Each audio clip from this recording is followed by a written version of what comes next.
Hi అండి. పూసలుగా కమ్మగా ఉండే నెయ్యి తయారీ విధానం ఈరోజు చూసేద్దాం మనం. ఈ నెయ్యిని ఇంట్లోనే మనం ప్రిపేర్ చేసేసుకోవచ్చండి. చాలామంది అడుగుతూ ఉంటారు, ఇలా పూసల కింద రావడం లేదు, మా నెయ్యి అంత టేస్ట్గా ఉండట్లేదని. చాలా సింపుల్ ట్రిక్స్తో ఈ పూసలుగా ఉండే కమ్మని నెయ్యి తయారీ విధానం చెప్పేస్తాను, ఓకేనా? ఇది మనం బొబ్బట్లు చేసుకోవాలన్నా, సున్నుండలు చేసుకోవాలన్నా, ఒక అరిసెలు చేసుకోవాలన్నా, దానికి తీపి మన ప్రిపరేషన్ ఎంత రుచి ఇస్తుందో ఈ నెయ్యి దానికి రుచిని పెరగడానికి మరింత తోడ్పాటునిస్తుంది అనమాట.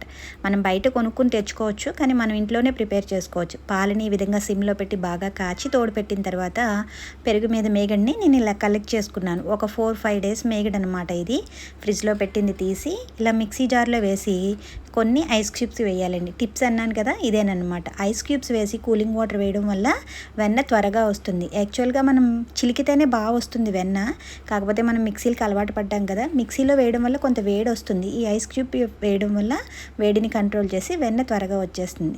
మన వెన్న రెడీ అయిపోయిందండి. చూసారా? ఈ వెన్నని ఎలా తీయాలో కూడా మీకు చెప్తాను నేను.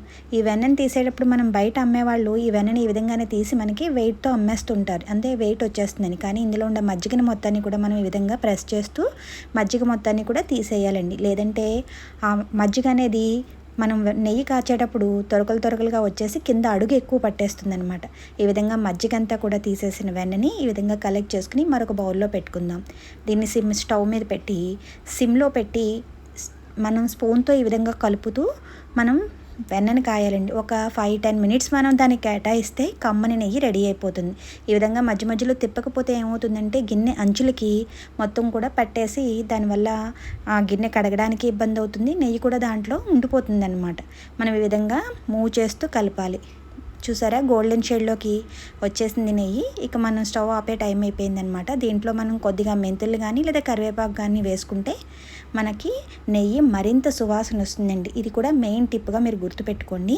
ఈ విధంగా బబుల్స్ వచ్చినప్పుడు రెడ్డిష్ రాగానే ఆపేసి స్టవ్ మీద తీసి పక్కన పెట్టేస్తే చూసారా ఎలా పూసలుగా వచ్చిందో నెయ్యి. మనం దీని నుంచి తీసిన మజ్జిగను కూడా బజ్జీల పిండికి కలుపుకోవడానికి కానీ లేదంటే దోశలు వేసుకోవడానికి కానీ కలుపుకోవచ్చు. నా నెయ్యి రెడీ అయిపోయిందండి. మీరు కూడా ఈ విధంగా ట్రై చేసి మీకు ఎలా సెట్ అయిందో కామెంట్ బాక్స్లో కామెంట్ చేయండి.